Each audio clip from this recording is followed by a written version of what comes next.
নির্বাচনের আগে দেশের রাজনীতিতে যখন উত্তেজনা চরমে, তখন সোশ্যাল মিডিয়ায় ছড়িয়ে পড়েছে নানা গুজব ও বিভ্রান্তিকর কন্টেন্ট। সম্প্রতি তেমনই একটি অ্যাডাল্ট ভিডিও ঘিরে শুরু হয়েছে তুমুল বিতর্ক।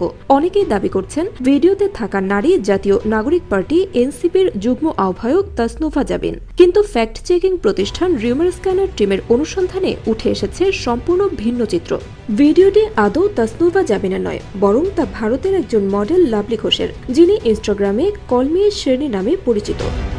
রিউমার স্ক্যানার ভিডিওটির কি ফ্রেম রিভার্স ইমেজ সার্চ করে দেখতে পাই, একই ভিডিও গত ফেব্রুয়ারিতে মডেলের নিজস্ব ইনস্টাগ্রাম অ্যাকাউন্টে প্রকাশ করা হয়েছিল। সেখানে একই পোশাক, একই লোকেশন এবং আরও কিছু ভিডিও পাওয়া গেছে, যেখানে স্পষ্টভাবে নারীর মুখ দেখা যায়, যার সঙ্গে তাসনুভা জাবিনের কোনো মিল নেই। এর আগে তাসনুভা জাবিন একটি অডিও নিয়েও আলোচনায় ছিলেন, যেখানে এনসিপি নেতা সরওয়ার তুষারের সঙ্গে কথোপকথন ছড়িয়ে পড়ে। সেই অডিও নিয়েও অনেকেই তাকে জড়িয়ে মন্তব্য করেন। পরে জানা যায় সেই কণ্ঠস্বর ছিল এনসিপির আরেক নেত্রী নীলা ইসরাফিলের, যিনি তা নিজেই স্বীকার করেন।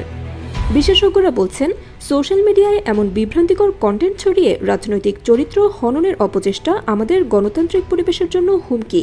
একজন রাজনৈতিক কর্মীর বিরুদ্ধে উদ্দেশ্যপ্রণোদিত ভুয়া ভিডিও ব্যবহার করে তার ভাবমূর্তি ক্ষুণ্ণ করার চেষ্টা যে কোনোভাবে গ্রহণযোগ্য নয়।